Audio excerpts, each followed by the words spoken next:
ప్రేక్షకులందరికీ నమస్కారం. ప్రస్తుతం మనతో పాటు శ్రీ మాతంగి రాజశ్యామల ట్రస్ట్ వ్యవస్థాపకులు మహాబగల్ అఘోర తంత్రి బ్రహ్మశ్రీ నిశాంత్ శర్మ గారు మనతో ఉన్నారు. గురుగారితో మాట్లాడేద్దాం. నమస్కారం గురుగారు. మహాదేవ.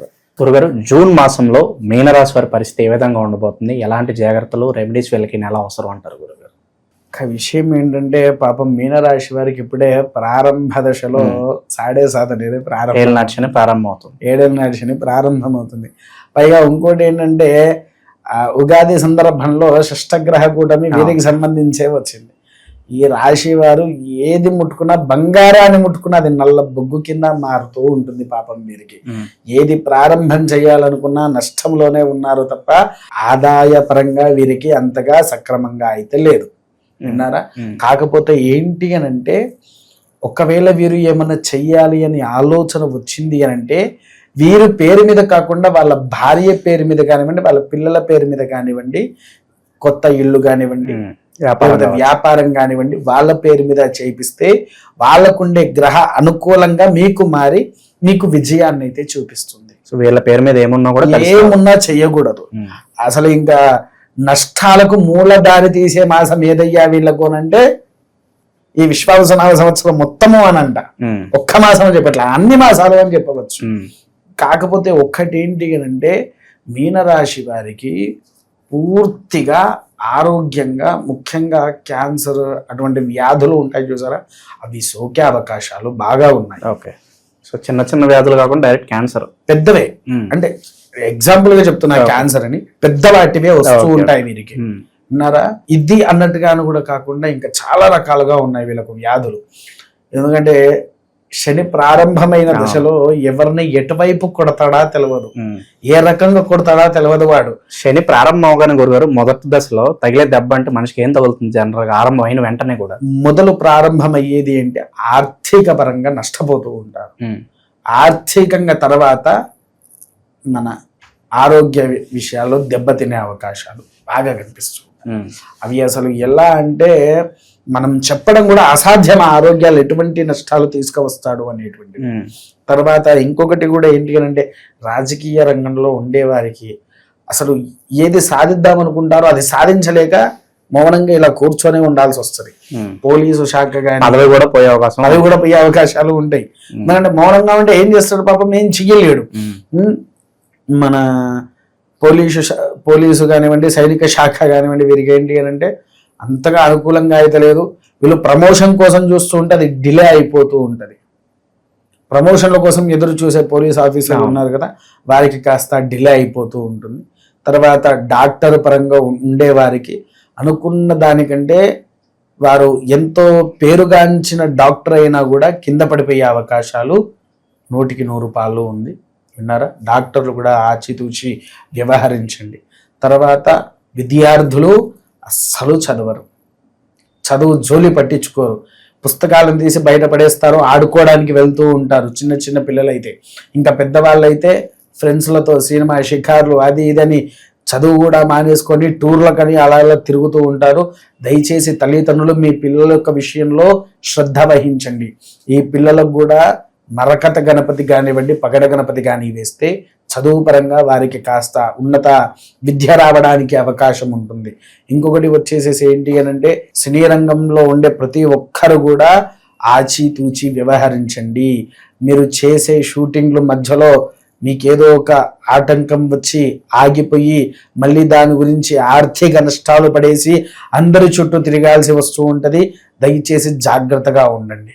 విన్నారా? సినీ రంగంలో ఉండేటువంటి వారు.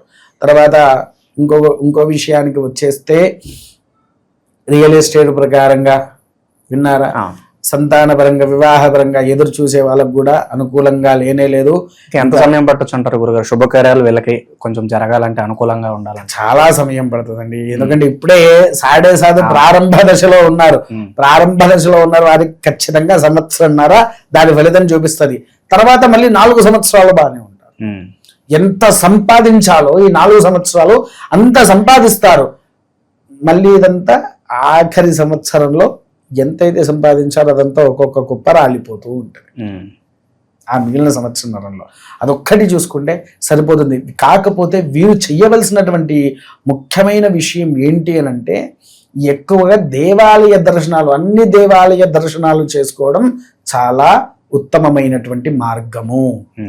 పెట్టుబడి జోలికైతే అసలు పోకూడదు కదా గురుగారు ఈ టైంలో అయితే. పోవద్దు. ఓకే, ఇక నిరుద్యోగుల పరిస్థితి ఏంటి? వీళ్ళకి కూడా టైం పడుతుంది అంటారు. చాలా టైం పడుతుందండి. నిరుద్యోగులకు అసలు వారు అనుకున్నది కాదు కదా, వారు ఏదైతే ట్రై చేస్తారో అక్కడ వారు పోయిన దాని విఫలం పొందే ఇంటికి వస్తారు. ఓకే, మరి చాలా వరకు చెడు ఫలితాలు ఉన్నాయి.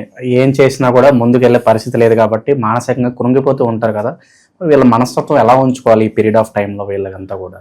పీరియడ్ ఆఫ్ టైం అంటే వాళ్ళు మనసు ఎక్కువ దృఢంగా పెట్టుకుంటే చాలా మంచి రోజులు వస్తాయి, ఏం పర్లేదు అని అంటూ పక్కన ఎవరైనా మోటివేషన్ చేసేవాడు ఉండాలి.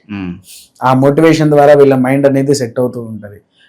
తర్వాత వీళ్ళు చెయ్యవలసింది ఇంకోటి ఏంటంటే, ఏదైనా స్వచ్ఛమైనటువంటి వృక్ష ప్రదేశాలలో, అంటే రావి చెట్టు కానివ్వండి, మర్రి చెట్టు కానివ్వండి, ఆ ప్రదేశాలలో కూర్చొని ధ్యానం కనుక చేసుకుంటే, ధ్యానం వలన వీరి మైండ్ అనేది సెట్ అయ్యి నా లైఫ్ నేను బాగా ఉండగలుగుతా, నేను చూసుకోగలుగుతా అనే ఆలోచన వారికి గనక వస్తే మంచి ఫలితాలు వారికి కనిపిస్తూ ఉంటాయి. లేనిపోని ఆశ చూపించడం కావచ్చు, నమ్మక ద్రోహం, ఏదో చేస్తే ఏదో వచ్చేస్తుంది అని ప్రలోభ పెట్టే వాళ్ళు ఈ దశలో ఎక్కువ మంది ఉంటారు వీరికి. సో వీళ్ళ నుంచి చాలా జాగ్రత్తగా ఉండాలంటారు. జాగ్రత్తగా ఉండాలి, చాలా జాగ్రత్తగా. ఓకే, మరి ఏళ్ళనాటి శని ఇప్పుడిప్పుడే ప్రారంభం అవుతుంది. మరి శనికి సంబంధించి వీళ్ళకి మంచి రెమెడీస్ అని ఉంటే తెలియజేయండి గురుగారు. ముఖ్యంగా ఏంటి అని అంటే, పూర్వంలో కూడా మనం ఒక్కసారి చెప్పుకున్నాము అక్షయ తృతీయ అనే వీడియోలో. ఒక మనిషికి దరిద్రం పోవాలంటే ఏం దానం చేయాలి అంటే బంగారం దానం చేయండి. మనం శివుడికి అభిషేకం చేయాలి అనుకున్నా బంగారు నీటితో అభిషేకం చేస్తే దరిద్ర నాశనము అనేది ఉంది. వీళ్ళు ఏంటి అని అంటే సంవత్సరానికి ఒక్కసారి గ్రాము బంగారం కొని అదొక నీళ్ళల్లో వేసేసి 8 సోమవారాలు ఆ బంగారు నీటితో స్వామివారికి అభిషేకం చేయండి.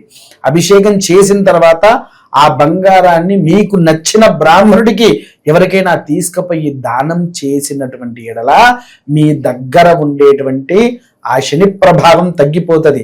శని ప్రభావానికి బంగారానికి లింక్ ఏంటండి అనే ఆలోచన రావచ్చు. శని భార్య ఎవరండి? జ్యేష్ఠాదేవి. అవునా? జ్యేష్ఠాదేవి అనుగ్రహం పొందాలి అనంటే, జ్యేష్ఠాదేవి మన దగ్గరికి రాకుండా ఉండాలి అనంటే లక్ష్మీదేవి అనుగ్రహం కావాలి. అవునా? ఎందుకంటే బంగారంలో లక్ష్మీదేవి జ్యేష్ఠాదేవి ఇద్దరు కొలువై ఉంటారు. ఆ బంగారము మనం మంత్రాధికంలో కూడా చూడండి శివుడికి అభిషేకాలలో అత్యంత అద్భుతమైన అభిషేకాలు ఉన్నాయి. అందులో ఒకటే బంగారముతో అభిషేకం చేసినటువంటి ఎడల నీలో ఉండే సకల దరిద్ర నాశనము జరుగును అనేటువంటిది మన గ్రంథాల్లోనే ఉన్నది. విన్నారా? ఆ అభిషేకానంతరము ఆ బంగారాన్ని ఆ శివాలయంలో ఉండే బ్రాహ్మణుడికైనా లేకపోతే శివుడికైనా దానము చేయడము నీ దరిద్రానికి సంపూర్ణ నివారణ జరుగుతుంది అనేటువంటిది శాస్త్రంలో ఉంది. ఇది ఒక్కటి గనక ఆచరిస్తే సకల భోగ భాగ్యాలను కూడా మనం పొంది ఆ మీనరాశి వారికి వచ్చినటువంటి సాడేసాతి యొక్క ప్రభావాన్ని తగ్గించుకొని సకల సాఫల్యాలతో విరధిల్లుతూ ఉంటారు. సో ఓవరాల్ గా మీనరాశి వాళ్ళందరూ కూడా ఈ జూన్ నెలలో ఎలాంటి పరిస్థితుల్లో ఉండిపోతుంది, ఎలాంటి జాగ్రత్తలు తీసుకోవాలి, మీ మాటలో చాలా బాగా వివరించారు గురుగారు. ధన్యవాదాలు. మహాదేవ.